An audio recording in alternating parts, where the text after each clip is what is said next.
Thank you very much, Arto, and welcome back, ladies and gentlemen, for the second session on exploration resources for growth and efficiency. We've got some really interesting talks in this session, ranging, as far as I could tell, from satellite radar, environmental impact monitoring, mine ventilation, concrete carpets, and pay-as-you-go power generation. So I hope you'll find them as interesting as I do. And our first speaker is Kevin Porter, Sales Director from TerraMotion.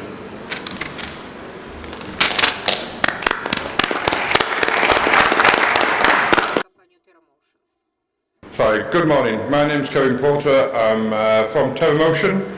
We're a small technology company based in the UK.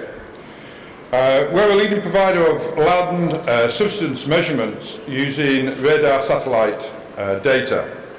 It's a technology that is different from the other INSAR providers, using big data analysis of that satellite radar data to produce movement of the movement of the ground. The solution enables clients to benchmark areas for development, determine areas at risk, monitor existing assets, and determine the results of actions that affect energy futures and climate. Unlike most other INSAR techniques, we can actually cover up to nearly 100% of the ground and vegetated areas. And you can see here a difference between the conventional INSAR survey and ours APSIS INSAR survey. The algorithm was developed at Nottingham University and allows, as I say, near complete coverage of measurements over natural and vegetated areas. It is entirely remote. There is no need for ground equipment, i.e. corner reflectors or any type like that, and uses all types of satellite data, but a majority we tend to use is Sentinel-1, which is free and has an archive going back to 2015, and provides millimetric accuracy across the whole area. We have a number of studies online that show how we predicted the collapse of the tailing dams, and we recently had a paper in Nature which showed how we predicted the Brumadinho dam collapse. Here's an example of the grade of coverage that I'm talking about. This is a dam in Brazil, a tailings dam, and as you can see in your conventional INSAR, it has very little coverage, whilst the APSIS INSAR coverage is nearly complete across the whole area. From this as well, we can produce time series motion, and this is produced by using the 5-year archive of the free C-band Sentinel-1 data. This data is updated every 12 days.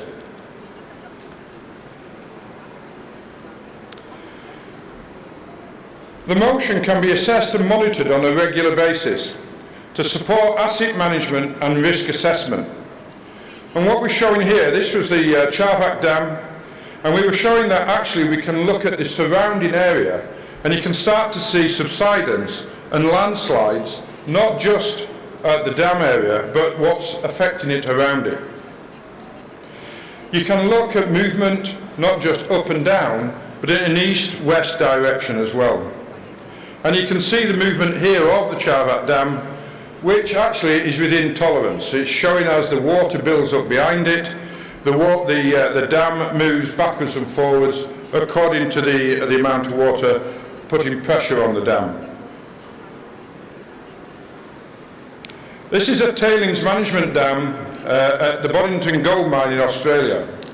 And again, you can see the conventional INSAR data rarely covers the surrounding areas of the dam, whilst our APSIS INSAR can cover the whole area, and you can start to see the actual movement of the tailings dam. This data can be broken down into different areas. This was done for a customer back in 2021, and he wanted to look at different areas of not just the tailing dam, but the beach and the surrounding area. And as you can see the movement, and most of this was within the normal tolerances of a tailing dam. So what we're looking for here, if there's any change in the settling of that tailing dam and the rate of change, that normally indicates something isn't going quite right. But on this one, it was all good, even though you can start to see this is quite a bit of movement. We can also use high-resolution optical data. This is the same dam, and it was an abandoned dam, and they wanted to see if there was any changes. And this was quite a surprise to them when we showed that there was actually four different changes that had happened around.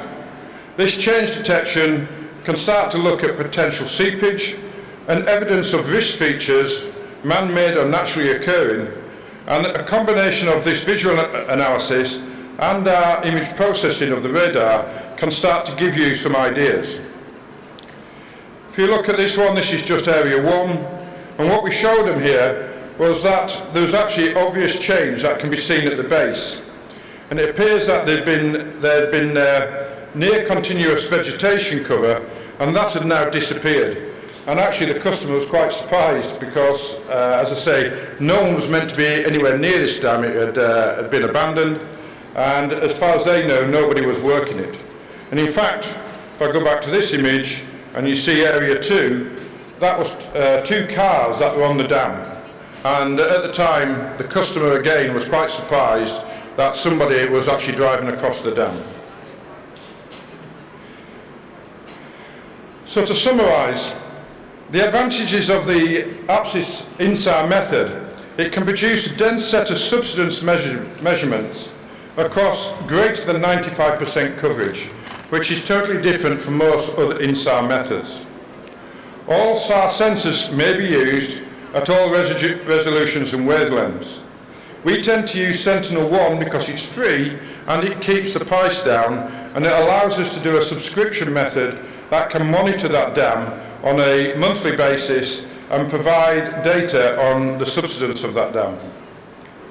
There is no need for ground infrastructure, i.e. corner reflectors. This helps in a lot of areas where it's very remote, where we've had customers who've put corner reflectors on the dams only to find that they disappear on a regular basis. It can see underlying ground deformation. It can see through snow, and it can see through vegetation. And recently we had a paper in CNN where we showed we can monitor the mines in the Donbass area to show the water that is rising in those areas, which is actually contaminated with radiation. And it's recently made quite a bit of news across the world, but it just goes to show we can measure that type of underlying ground deformation from satellites. And finally, we can monitor TSF for deformation, movement, and seepage. We do this through, as I say, a subscription method, which most of our customers sign up. Thank you. Which most of our customers sign up to, and is a very cheap way of monitoring your tailing facility. Thank you.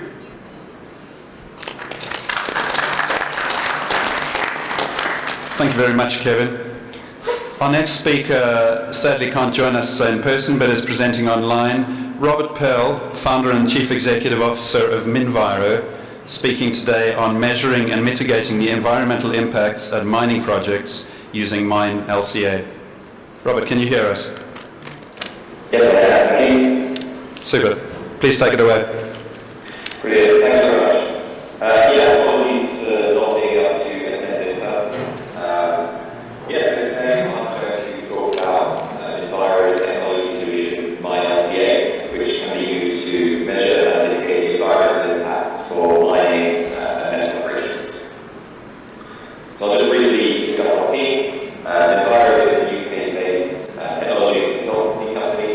We were formed as a spin-out from Campbell's Gold Mine to University of Exeter, and we offer both consultancy services and technology solutions to the mining, metals, and technology sectors to measure. Can you please turn off the mics in the podium, because we cannot hear the speaker online? It is an approach to quantify environmental impacts. The one that may seem familiar is the kilograms of CO2 per kilogram of product that you might have at a facility. And this can cover any part of the supply chain. So, for example, it could be measuring the impact of the product coming out of a mine site, or it capture the impact of a product coming out of a refinery. It also captures, you may have heard of the scope 1, 2, and 3 emissions. So when we're talking about the climate change impact category, the approach that we use captures both scope 1 emissions, so direct emissions within your site, scope 2 emissions, which would be the embodied emissions of energy, but also it captures upstream scope 3 emissions, so the impacts associated with, say, reagents that are consumed at the site or other materials. And here's just highlighting that a little bit as well. So the life cycle assessment approach can also capture the downstream scope 3 emissions. For example, what happens to the material when it leaves your gate, when it leaves your facility. But just for clarity, when we are doing this demo, it'll be scope 1, scope 2, and upstream scope 3. So the results outputs that we provide can be very simple, or they can be more complex. So what you're seeing here is the kilograms of CO2 per kilogram of product at a nickel mine and facility, and you can see along the x-axis is time.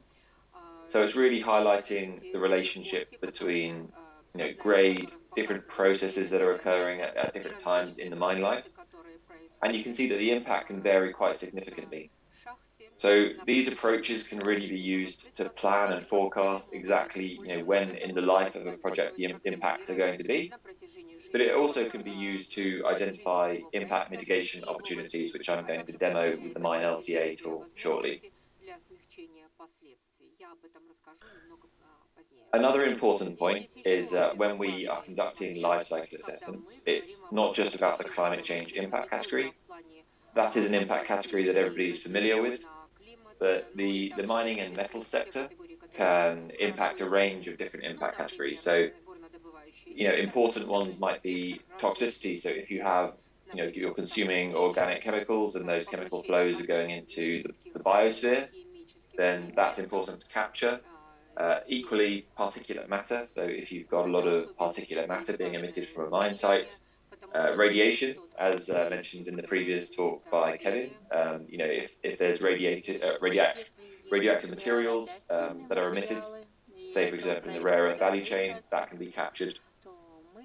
And a few others here as well. So land use and water use are other key impact metrics that we capture within life cycle assessment. So now on to the tool, which the intention of this tool, MINELCA, is to make this life cycle assessment approach accessible for everyone, so that you can apply this life cycle assessment approach and gain key insights with data that you already have. So data could be from purchasing data of material and energy. It might be from mine scheduling plans, or it might be from mineral processing simulations or plans.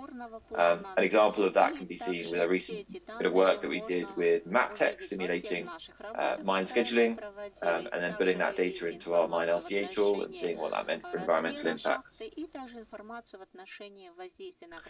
So here's some key KPIs for the tool itself. So the real key point is it's very accessible. You don't have to be a specialist in this sector to be able to work the tool and get very good insights. I mentioned it covers a wide array of impact categories.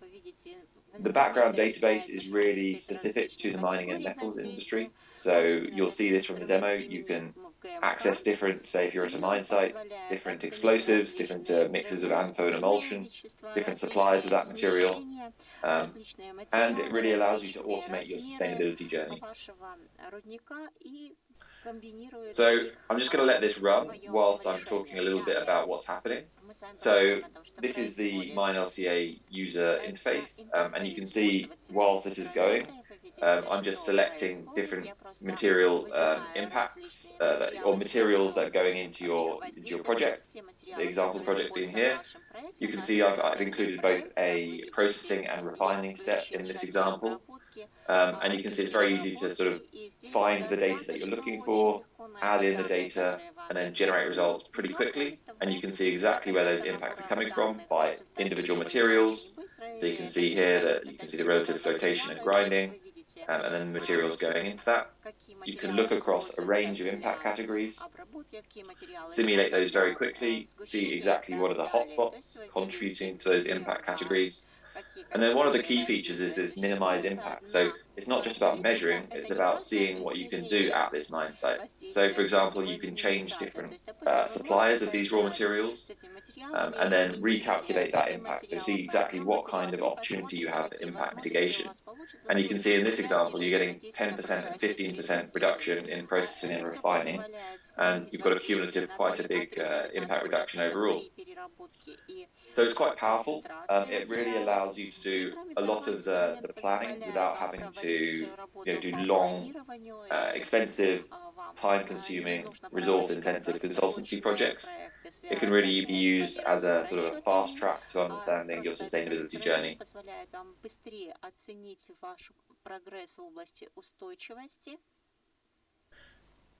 And I briefly touched on this before, but it's not just about manually connecting the data. We have ways to connect existing infrastructure data to this tool.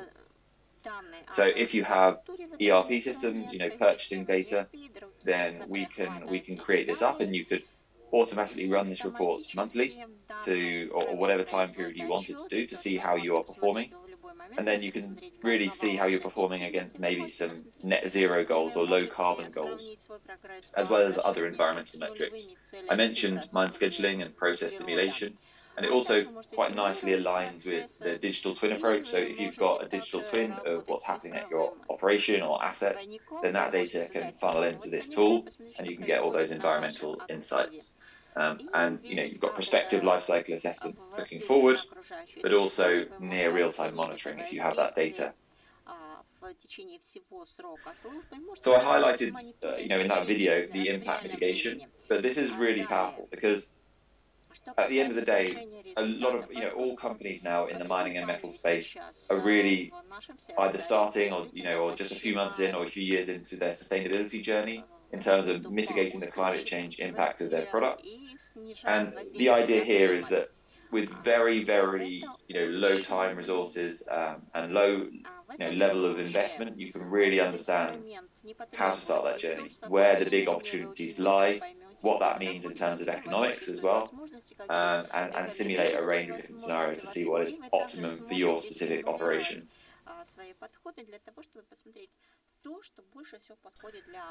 And this isn't just, we find that we have a lot of different users for this type of tool. So we're seeing a lot of engineering firms wanting to use this tool because they're wanting to simulate a lot of different scenarios.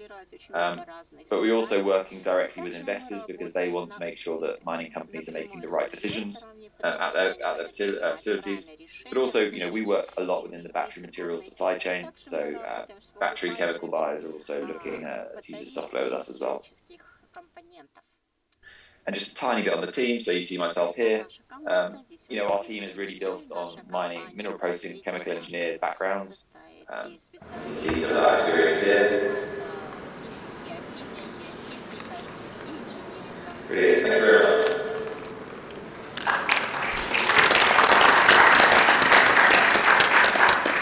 Thank you very much, Robert, and for keeping to time. Our next speaker, Johan Kemper, is Business Development Manager for Mine Ventilation at Howden, and he'll be speaking to us on mine ventilation innovations in equipment and technology. Thanks, Johan. That's the detonator just forwarding back. Thanks, Tim. Good morning, everyone. I'm going to speak a little bit about the wonderful world of mine ventilation, a little bit black magic within mining engineering, but I'm going to point on some opportunities with modern solutions to be more efficient. So I'm working for a company called Howden. It is a company with a lot of legacy, founded in 1854. We did make the fans for the Titanic, and we also built the TBM that made the Channel Tunnel between France and UK. and many other innovations over the years. But just going back to mine ventilation, so you don't do it just for fun. It's actually a lot of good reasons to put efforts in your mine ventilation. The first purpose is to dilute or remove naturally occurring toxic gases, including radon and methane, that you have in many mines. The second purpose of mine ventilation is to dilute or remove contaminants caused from blasting. You have the dust, the CO and NOx, where you typically want to minimize the time you need for ventilating until you can go back to the active phase. For now, it's also been diesel exhaust from mobile plant. It's been the main purpose. And I think many legislations around the world are still catching up because they're based on old dirty diesels, whereas a lot of mines now are having much cleaner stage 5 diesels or moving to better electric vehicles. The third purpose is to provide acceptable temperature. In the winters here in the northern hemisphere, of course, we're heating the incoming air. In other parts of the world or in deep mines, you need to cool the incoming air, especially during the summers. And the fourth purpose is to supply oxygen for breathing and for vehicles to work properly. So again, the current mining regulation in many countries are based on diesel mobile plant, and calculations are in accordance with that. I believe in Kazakhstan you have a regulation that requires about 5 cubic meter per second and horsepower of installed power. So that's quite a lot of air. That's maybe not so applicable anymore, the way the diesels have developed and development of new solutions.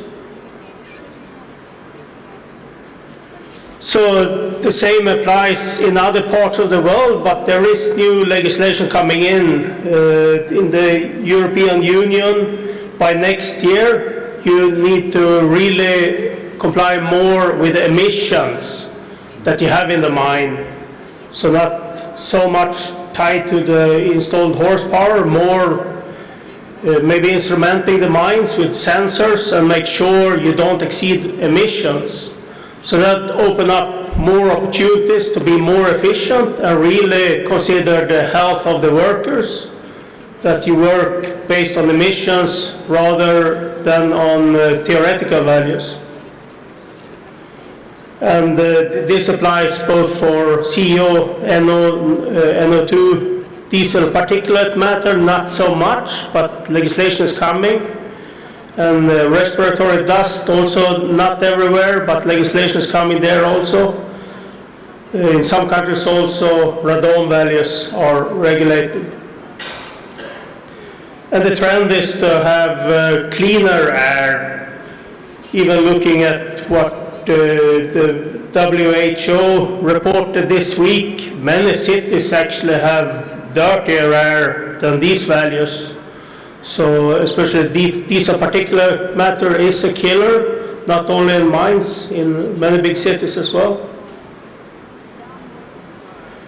So one tool I want to point at is to do mine ventilation planning with 3D tools. Howden have a software called the VentSim Design that many of you are familiar with. And with modern software, you can simulate gas concentration, radon, heat, airflow, air pressure, and financials as well, and also fire emergency. So that takes away a lot of the guessing. With a good tool, you can take the guessing out and really design your mine ventilation more appropriately. Then not long ago, actually, a lot of miners were bringing a bird underground, a canary. I think it was in the 80s. They were pensioned in the UK. so not so long ago with the pit bonus. So nowadays there's more modern tools. So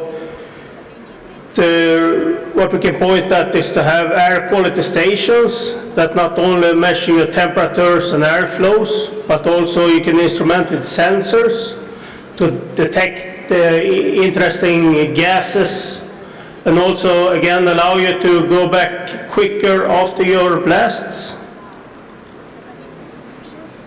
That's becoming more and more common, and many of these sensors are based on Internet of Things technology, so you can connect to different communication systems and easily calibrate and reprogram. Another issue is that actually ventilation in many underground mines account for 30 to 50% of the total energy use. So that's a substantial cost, and also depending on where you get the power from, also a source for CO emission. So especially in cases you're heating the incoming air or cooling the incoming air, if you can reduce that air volume, you save money both on the fans and on the heating and cooling. So there are many alternatives for ventilation on demand, that you really, to start with, run the fans at only the RPM you need to supply the volume of air you need. And that can really have a huge saving potential, especially if you combine with heating and cooling. And there's different levels of sophistication. You can also combine this with tracking systems. So if you don't have a loader or personnel in a stope, you might not need to run that fan for that stope at all. If you also instrument with sensors, you can basically see when the LHD is coming and increase the airflow. So we have some case stories. You typically have a payback of less than a year when you implement a ventilation on demand system. So we looking at the future then, diesel vehicles being replaced by battery electric vehicles more and more. There's also new solutions for drill and blast, where emulsion to start with is much cleaner than ANFO, but also some new explosives coming based on hydrogen peroxide that's reducing the NOx quite a bit. And also mechanized rock excavation coming more to replace diesel vehicles. So we would like to suggest that there's great opportunities to improve the air in underground mines. 1 minute, please, Johan. By using modern technology, including implementing sensors at certain locations in the mine, and to instrument the fans, the air doors, and whatever equipment you have in mine, you can have a huge saving potential and only use the air where you really need it. Thank you very much.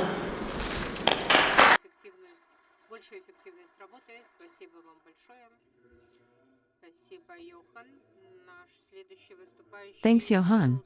Our next speaker is Ildar Yamaliev, General Director of Concrete Canvas, who will tell us about the application of Concrete Canvas in MMC. Thank you for your time. My name is Ildar Yamaliev. I'm the CEO of United Concrete Canvas. Today I will tell you about the new innovative material Concrete Canvas, which changes the idea of building materials and makes the world cleaner. Strictly speaking, the concrete pavement was designed to minimize the cost of concrete pavement. Instead of traditional reinforced concrete,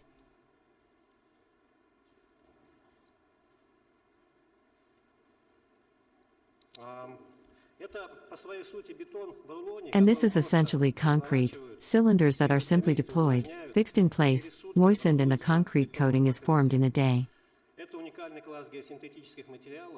This is a unique class of geosynthetic materials that have different properties when installed in a dry state and in a rigid state in service. The product standard is defined by the International Standardization Organization ISTM in 2015 as synthetic composite cement mats. Бетонное полотно представляет собой гибкий композит, наполненный бетонной сухой смесью. Concrete web is a flexible composite filled with concrete dry mix, which hardens when moistened, forming a durable waterproof and fire-resistant layer of concrete. Consists of 4 components. This is an upper fabric made of polyester and strictly interlaced threads that prevent spills during the transportation of the filler, reinforcing 3D matrices that control deformation abilities, material thickness, and prevent the spread of cracks. Сухая цементная смесь быстро набирает прочность и достигает 80% заявленных характеристик. The dry cement mixture quickly gains strength and reaches 80% of the declared characteristics within only 24 hours, and an impermeable PVC membrane that completely waterproofs the surface. And the properties of the coating are summarized in the table of technical characteristics. What would you like to highlight? This is the compressive strength of the material at the age of 28 days. It is 80 megapascals, which corresponds to high-class concrete B60. Concrete canvas is chemically resistant and able to withstand long-term exposure to acids, alkalis, hydrocarbons, and other chemically aggressive substances.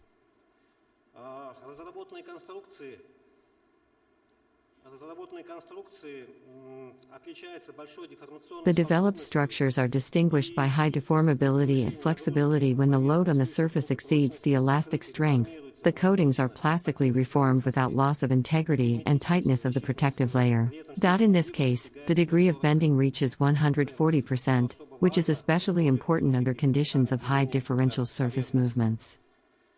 The concrete slab is made in the traditional way. At the same time, it is deformed fatally and irrevocably.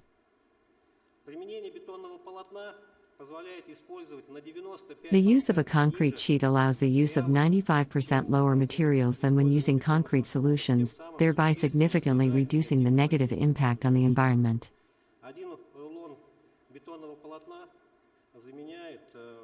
One roll of concrete sheet replaces 2 concrete mixers in the covered area, so the material is recommended for projects with high environmental requirements. Therefore, concrete and canvas allow our world to be made much cleaner and greener.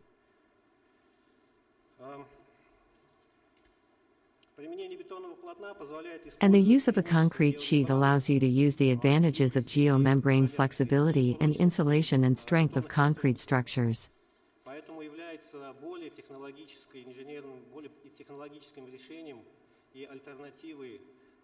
Therefore, it is a more technological solution and an alternative to concreting, concrete slabs, rock fill, and other hard coatings.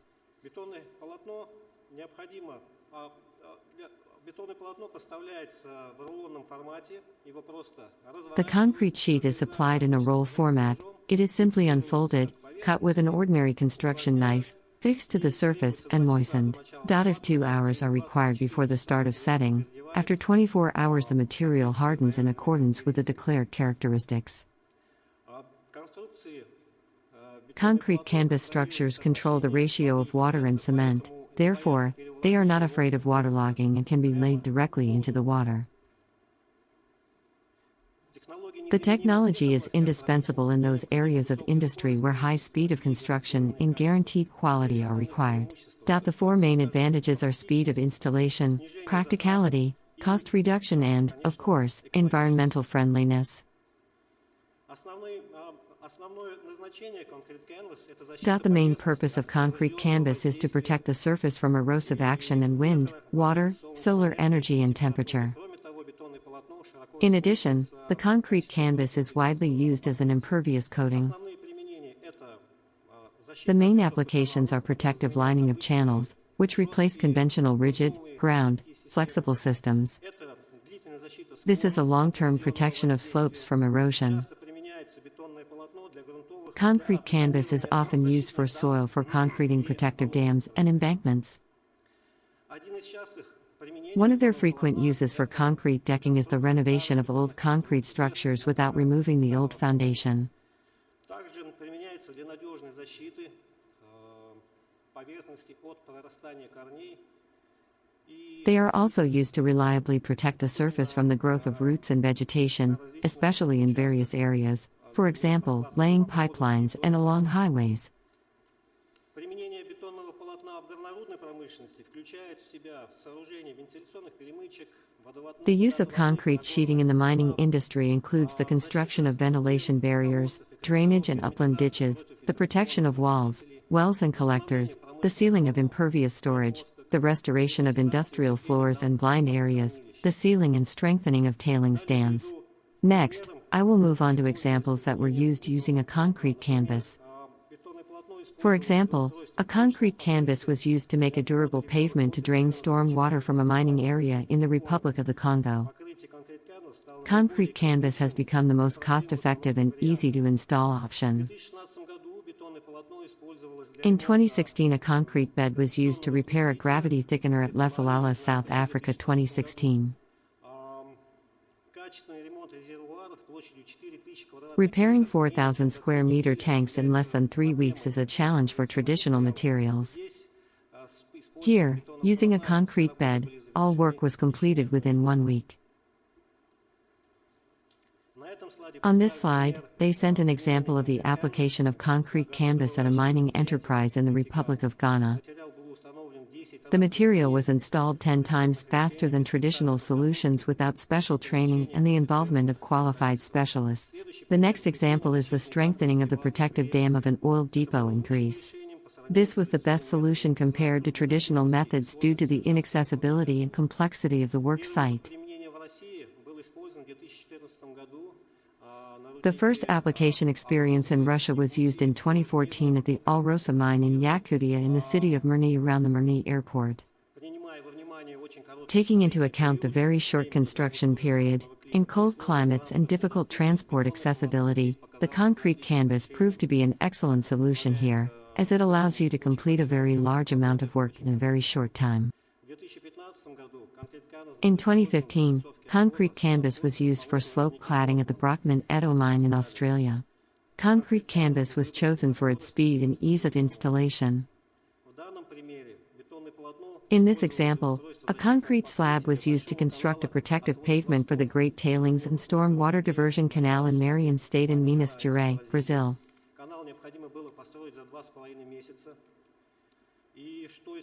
The canal had to be built in 2.5 months, and that ruled out traditional materials, traditional concreting methods, as it was the only viable option in terms of time and declared quality.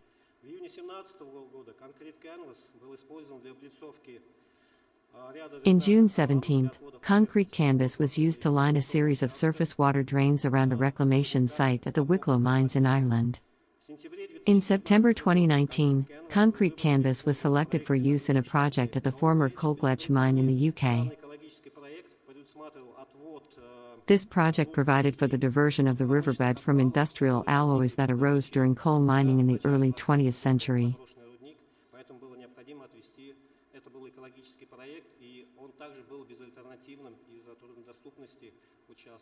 И то, что материал очень хорошо подходит к той местности и принимает форму. 1 minute, please, Ildar. Currently, concrete canvas is used in more than 80 countries around the world. Выполнено более 3000 объектов, и имеющийся опыт является успешным. More than 3,000 objects completed.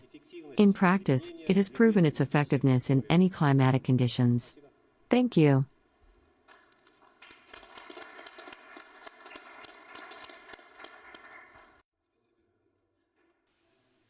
И наш последний выступающий в этой сессии Ирак Амиров, заместитель коммерческого Eric Amirov, Агроко. Deputy Commercial Director of Agreco Eurasia, will talk about effective rental solutions for power generation. I wanted to tell you about solutions in the field of energy supply and temperature control. Before proceeding to the presentation, I would like to tell you about Agreco in a nutshell. Who are we? We came to the post-Soviet space in 2008. Initially, we had a purely rental business. We provided diesel generators, gas piston, and other equipment for rent. Over time, we have strengthened and transformed the business. Now we provide complex turnkey services, within the framework of which our partners' customers receive an energy complex of the required capacity within the agreed time frame. We have a base in Ottawa and a service repair center in Tyumen. The total capacity of our fleet today is about 950 megavolt amperes.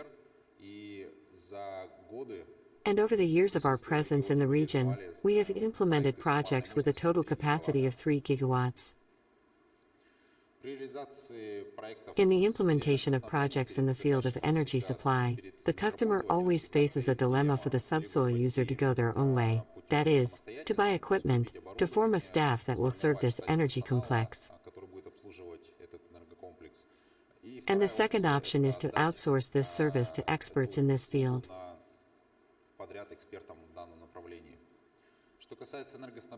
As for energy supply, despite its apparent simplicity, this is a very difficult task, which includes many stages, such as construction and installation work, design, registration with government agencies, but also the direct provision of equipment and its operation.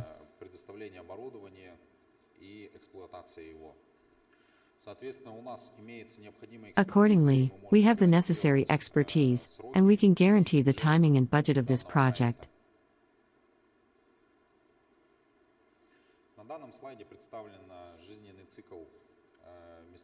This slide shows the life cycle of the field and, in fact, the range of services that we provide.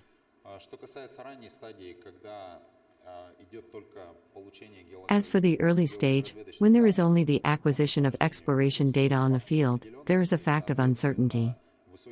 Accordingly, there is a high risk that the required power will change in the future.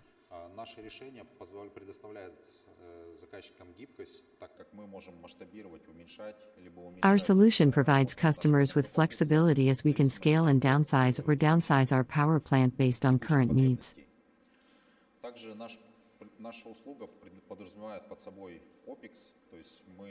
Also, our service implies OPEX, that is, we, unlike experimental equipment, do not seem to need a huge amount of money instantly, which is very important for projects at an early stage. Well, as for projects in the future, the cost of electricity, that is, we have solutions that will allow us to obtain the final cost of electricity that is competitive with the network.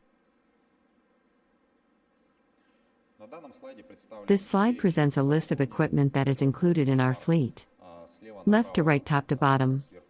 The first is diesel generators with a capacity of 100 to 1,500 kilowatts.